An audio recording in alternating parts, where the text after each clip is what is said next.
a bonsai heirloom pot. You see, this has nothing happened to this one.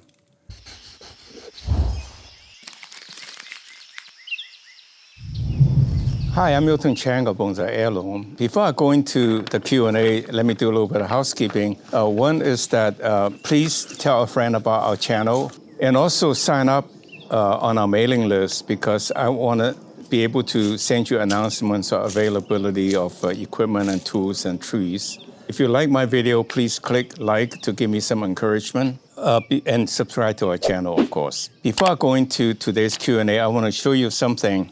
A bonsai friend gave me 2 bonsai pots, which really are beautiful. If you look at it, these are the Chinese blue, I think of it as. And, well, I put it in the back of my trunk, and I drove over a little bump, and it go clunk, and both of them broke. I was very sad, but listen to this. If I do this, you hear the ringing? Now try this one. Clunk. And so these pots are not really well with a good material. They're really, I think of them as coated terracotta, not really very strong. So they're not that much cheaper. They look good, but they really don't last. So for example, if this is the bonsai heirloom pot, you see, this has nothing happened to this one. And that's a difference. So you really, they're pots and they're pots. And so be selective because I expect our bonsai to last a lifetime in a sense of become heirlooms. So that's part of it. The first 2 questions really about cutting down a tree, in a sense, how to grow a tree in the ground into a tree and then cut it back into bonsai. So again, let me repeat. When you put a sapling in the ground, it grows. It tends to grow straight up with a little bit of branching.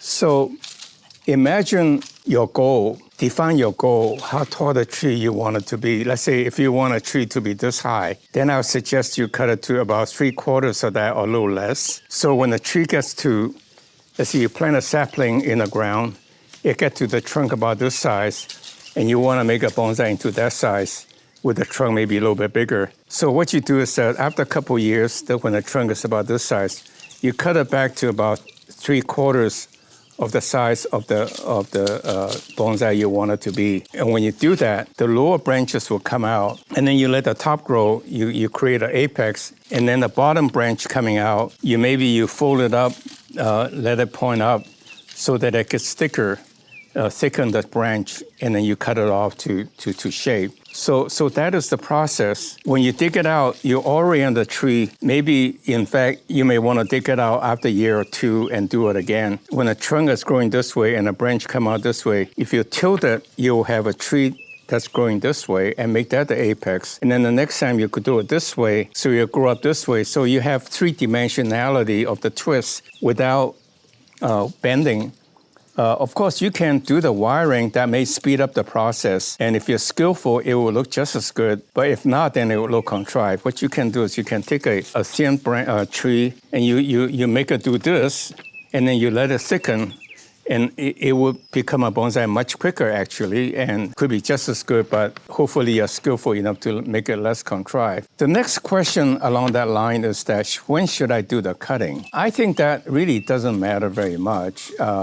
People worry about the sap flowing like bleeding. They think of it bleeding as bad for the tree. I don't think so, not much anyway. It won't slow down much. So my feeling is you can cut the tree at any time, but if you cut it too often, then it doesn't have a chance to thicken. So I would say cut it off once a year, every other year, or even twice a year with the design in mind. Almost any time of the year, it should be fine. In fact, when I was busy, that's how I developed my technique. I don't think I spend more than 5-10 minutes per tree per year. And yet they're starting to look nice when I'm ready to work on them. So I think putting tree grow in the ground, or like I said, an alternative, which is also very good, is to put it in a big growing pot, let the roots grow into the ground to have the kind of the best of both worlds without having slowed down the growth by digging it up. Okay, the next video about soaking my bonsai pot. Well, again, the reasoning is the following. The bonsai pot is very shallow. And so during the hot days, the bonsai pot, the root ball gets dried out. So when you come home from work, you say, oh my gosh, my bonsai dried out, let me water it. So you water it. Well, the tree really doesn't get the water because it runs out, because the root ball is already dried up. The only way you can save it, there are two ways. One is that you keep watering it every 5-10 minutes or every hour, many, many times until it's soaked, in a sense, and moist again. The other one is put it in a little shallow pan, a little bit above the bottom of the bonsai pot, so that the water will soak up into the pot. You know, you can wait maybe 5 minutes, 10 minutes, an hour, it doesn't matter, 2 hours, and take it out and let it dry out again, and then continue to water it without letting the root ball dry out. So that would be the way to do it. So again, I wasn't advocating you soak it in a pot for many days, but it's more a way to moisten the root ball so that it will get the water without running it out immediately. And what you can do is test the top by pushing down on the top of the soil to see if it's supple and moist, and that's good enough. You don't need to soak it much longer. Well, this gentleman, Marcel, questioned that, why do my trees doesn't look, the pads are not very well developed? And the truth is I'm really learning how to develop thick pads. What happened is that I was really busy building my companies up until maybe 10 years ago, maybe 7 years ago. That's when I started to work on the bonsai again. And the tree was so overgrown, I cut them back drastically to shape. I do them all at once so that I can do a lot of them and let them recover quickly. So frankly, a lot of them are not that thick in a sense that the ramifications not that much. But they are gradually improving, and they will become very ramified, I guess you call it, have a lot of the pads. I think the way I come up with advocating is using kind of poodling, in a sense of here's a branch, not much of a pad, but you imagine there's a pad there. And what you do is that you poodle it above that imaginary line so the branches grow into that. The problem with not doing that is I tend to go in and try to clip it to shape and wind up cutting off too much. There's a tendency to do that. But if I do that, I'm not worrying about where the branches are going. They're just filling in the hole. And then when the pad is filled, then I go in selectively cutting off them gradually. I think you get to the pad much quicker. So again, in my defense, there are a couple of things, impression that's not quite correct. A is that I do wire my trees, not very often, and when I do, I remove them quickly so they don't grow into the tree. But I generally don't do that in the beginning. That's really for fine tuning. So I tend to do after many times of my hard clipping, when the pad began to full up, then I use wiring to speed up the process to make the tree look presentable. So I am not against or wedded to any approach, but rather apply them judiciously so that I'll use any method to my cause. Have I ever do a combination, a hybrid of bonsai and topiary? Well, I think that's a very good idea, combining bonsai and topiary. That can become American-style bonsai. Why not have a bonsai, just like you go to a gift shop where they make artificial bonsai out of wood and plastic. But you can see they are very nicely contrived and then nice-looking pads, almost like topiary. So just imagine you have a bonsai about this size, or any size for that matter, in a decorative pot that's got topiary shape over your imaginary bonsai.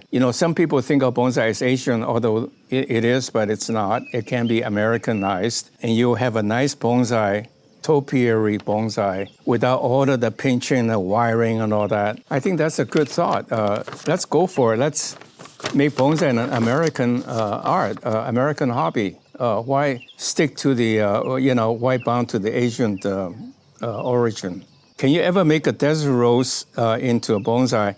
Well, I would say, again, bonsai is really two direct translation is a potted tree, and the other one is a potted scenery. So why not? If you have decorative pot with a desert rose in it. I think it's there has been many hybrid effort into creating different colors and different shape of the desert rose.